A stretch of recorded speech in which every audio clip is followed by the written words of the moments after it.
I've lived here a lifetime, so I can remember when that was one long street and it wasn't pedestrianised, and I can truthfully say to you, it was buzzing.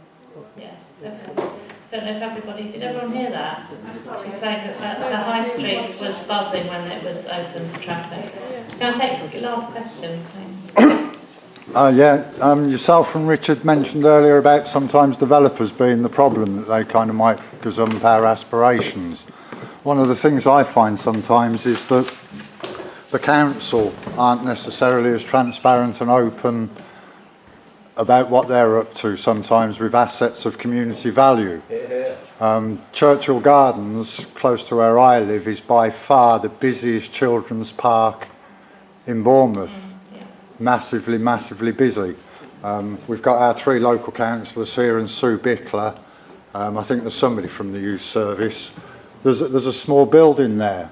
The youth service still manage it, but somewhere along the line the officers and the councillors decided to hand over responsibility to a religious organisation without the slightest consultation to any of the sort of residents. There is now a contract with this small Coastal Vineyard Church, who have been gifted what is a major asset. How do you think we can make sure that the councillors are open and especially the officers? There's a couple of things that we can do as a neighbourhood forum. There's a community asset register that Bournemouth Council have, and we can look at auditing or doing a checklist of what's really important in the area as an asset. I can't help but notice that getting it registered as a community asset. I think I'm right in saying that if then it comes up on the market, I think if it may change it, do you know more about this? If it changes ownership, then the community can then bid for it. They have a 12-month period. Community ownership and management. Ownership of it. Can I ask? That is relevant if a lease is changing. Can I quickly ask Martha?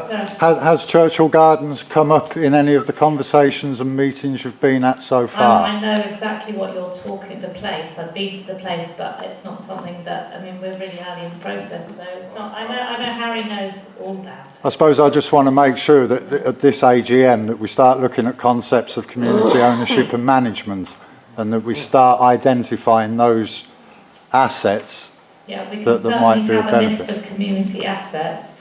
It needs to stick to planning. Sorry to be really boring, but it's about planning policy. And if you put in management and maintenance stuff, it is a little bit relevant, but not entirely relevant to planning. But we can certainly have planning policies which protect those uses. So if they were to be demolished or proposals came up, that would be contrary to any of our policies. I don't know if you want to add anything to that. I just wanted to reassure people about the situation with the Top Spot building that Gary mentioned. Thanks, sorry. To be honest, I don't know the completely up-to-date situation. The council, the youth service has been in discussion with the church that Gary mentioned, but the intention is to only grant a very, very short-term lease, the kind of the shortest lease that we can offer that they would accept, because you're right, we do want to look at the use of that building long term in the Churchill Gardens. We don't want to kind of write that building off and give it to somebody else and not have any control over what happens in the future. So I don't know what exactly has been signed, but the intention is absolutely very, very short term. Thank you. So we've got maybe half an hour.